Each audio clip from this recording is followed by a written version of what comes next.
Bem-vindo! À minha frente está um Samsung Galaxy S25 Plus e hoje vou mostrar algumas configurações e truques que você pode fazer neste aparelho. Então vamos começar abrindo as configurações. E aqui eu vou simplesmente começar a descer a lista, onde eu sei que tenho algumas opções. Então vamos começar com o som e vibração, e temos duas coisas diferentes aqui. Então temos o sistema de vibração, onde você pode escolher aumentar ou diminuir o feedback tátil e também desativá-lo para certas funções. Agora, eu acho que a experiência padrão de feedback tátil deixa um pouco a desejar, então eu gosto de aumentar um pouco mais e isso me dá um feedback tátil muito mais definido ao digitar ou voltar coisas desse tipo. Agora, voltando ao menu de som e vibração, quase no final, temos qualidade e efeitos de som, onde você pode selecionar o Adapt Sound. Essa é uma opção muito interessante que vem principalmente nos aparelhos da Samsung e também tem uma outra marca que eu não lembro de cabeça agora que faz algo parecido, mas o que é basicamente é um equalizador de som que é aplicado em todo o sistema, em todos os aplicativos enquanto você usa fones de ouvido ou headphones, e normalmente ele é voltado para a perda auditiva que você desenvolve ao longo dos anos. É um processo natural, então você pode escolher em qual categoria você se encaixa e ele já tem um equalizador pré-definido para esses tipos de faixas. Mas o que eu realmente recomendo fazer é selecionar a última opção, que é adicionar um perfil de som personalizado. Agora você vai precisar estar em um ambiente controlado acusticamente para isso, onde não haja muito barulho, pois ele começará a tocar nos seus fones de ouvido sons muito suaves de tons altos e baixos, tanto no ouvido esquerdo quanto no direito. E tudo o que você precisa fazer é selecionar se consegue ouvir ou não, e com base no que você selecionar, ele vai então criar um equalizador específico para esse propósito. Agora, há duas coisas em relação a isso. Ele pode se adaptar à sua perda auditiva ou pode se ajustar aos seus periféricos, como por exemplo, os fones de ouvido ou headphones que você está usando. Então, se você tiver fones baratos, obviamente, alguns deles podem não conseguir reproduzir certas frequências com volume suficiente e por isso você não conseguiria ouvi-las. Não porque você tenha algum tipo de perda auditiva desenvolvida, mas simplesmente porque, por exemplo, os fones de ouvido não conseguem fazer isso. Então, ao selecionar que você não consegue ouvir, porque realmente não consegue, isso vai tentar aumentar esse som e, com sorte, ao elevar o volume dessa frequência específica, seus fones de ouvido que antes não conseguiam reproduzi-la alto o suficiente para você ouvir, agora basicamente conseguimos isso. Então, isso lhe daria um palco mais amplo, sabe, para tudo, como música e coisas do tipo. Por isso, eu recomendaria que você experimentasse isso. É um recurso bem interessante. Agora, se voltarmos para a página principal de configurações, descendo um pouco mais até a seção de exibição, aqui temos os modos claro e escuro que você pode selecionar durante o processo de configuração, então não é algo tão importante. Mas você também tem a opção de selecionar isso em um horário programado. Então, ao ativar essa opção, você tem duas alternativas, do pôr do sol ao nascer do sol, ou em um horário personalizado de sua escolha, e isso fará com que o dispositivo alterne entre esses dois modos, de acordo com a opção selecionada. Agora, se voltarmos, também temos a suavidade de movimento aqui, com duas opções, padrão e adaptável. Para ser totalmente honesto, o modo adaptável será a opção que a maioria das pessoas vai querer usar de qualquer forma, pois vai proporcionar um movimento suave e fluido ao usar o seu dispositivo e também reduzir a taxa de atualização, acredito que para menos de 60 quando não há nada acontecendo na tela. Agora para algumas poucas pessoas que realmente não veem muita diferença entre essas duas imagens, quero destacar que o modo padrão aqui está, na minha opinião, um pouco exagerado. Mas se você não vê muita diferença, pode selecionar o padrão e isso possivelmente vai te dar uma vida útil de bateria melhor. E isso até é mencionado aqui, então você pode obter uma duração de bateria mais longa ajustando automaticamente a taxa de atualização da tela até 60. Então, na verdade, sim, isso definitivamente vai funcionar.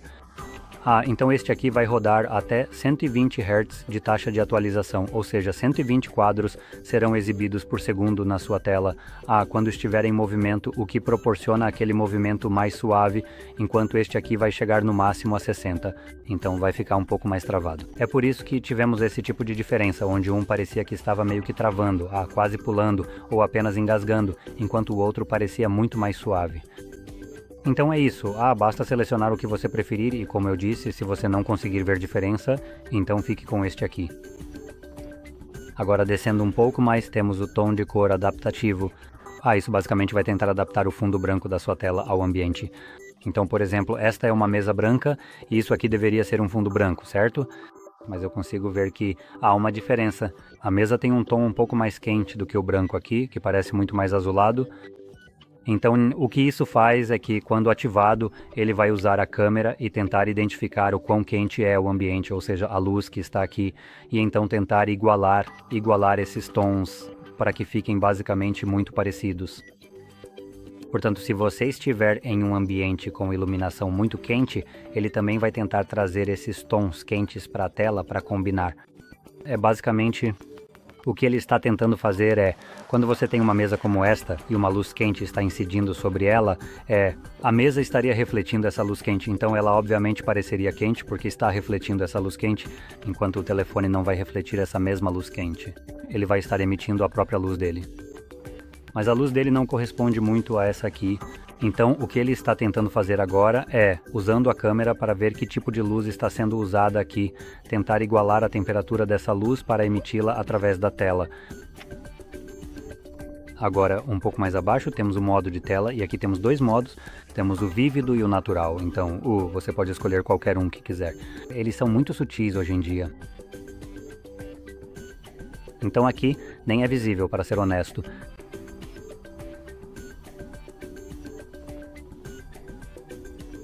Enquanto que nos outros dispositivos, o S25 normal e o Ultra, isso era um pouco mais visível. Mas aqui eu quase não consigo perceber a diferença entre esses dois modos, então isso acaba se tornando meio irrelevante.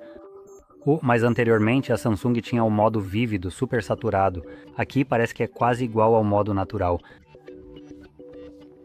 Agora, outra coisa aqui será a resolução da tela. Todos os dispositivos, os S25, vêm com resolução 1440p, mas de fábrica ela vem desativada para te dar uma melhor duração de bateria.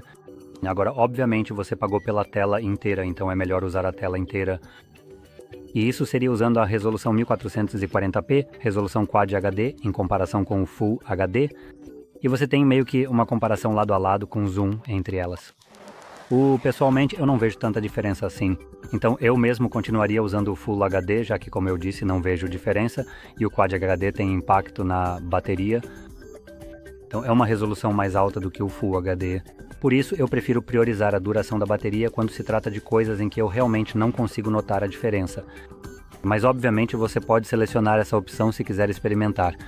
Se para você não faz diferença, então, novamente, é só voltar lá e mudar de volta para 1080p.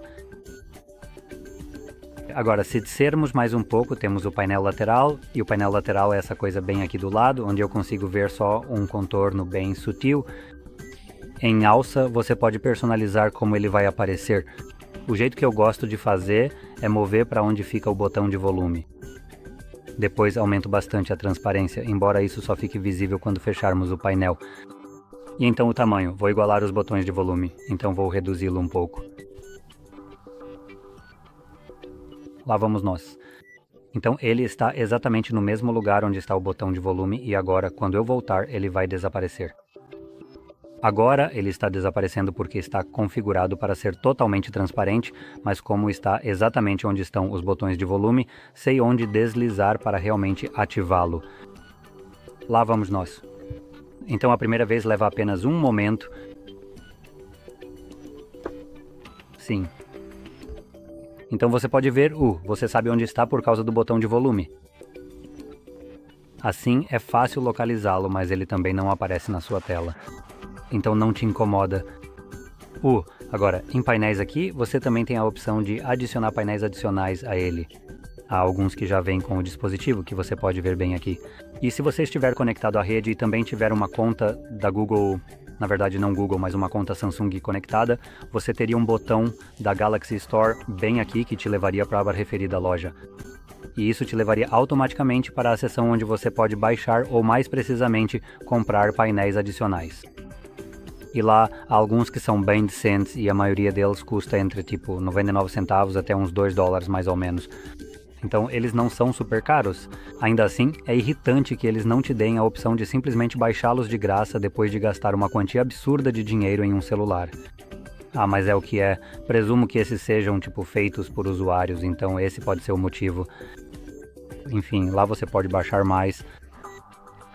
E só para mostrar também como isso funciona, se eu adicionar algo como o clima e puxar o painel, agora você também pode deslizar sobre ele e pode ver que tenho vários painéis agora. Então, aí está. Agora, voltando aqui, também temos a barra de navegação e você tem duas opções. Você tem a navegação por botões e por gestos. Você pode ativar os gestos e em mais opções, infelizmente, é meio básico. Ele só permite que você altere a sensibilidade disso. Então você pode aumentar ou diminuir e basicamente é só isso. Por exemplo, para personalizar a barra na parte inferior, tentar removê-la ou algo assim, você pode, na verdade, baixar o Good Lock. E lá você vai encontrar uma opção que é projetada para personalizar de forma geral coisas como as setas, a transparência, a aparência e também a barra na parte inferior. Embora no momento eu também queira esclarecer uma coisa. Não há como removê-la completamente como era possível antes. Você pode deixá-la transparente, mas não totalmente como podíamos fazer aqui. Então ela sempre vai ficar um pouco visível, mas é possível reduzi-la para que fique bem menor, mais ou menos do tamanho de uma porta USB ou da largura dela, e quase invisível. Ainda é visível se você procurar por ela. E você também pode ajustá-la para que não atrapalhe, porque se você rolar a página para baixo, aqui podemos ver mais ou menos.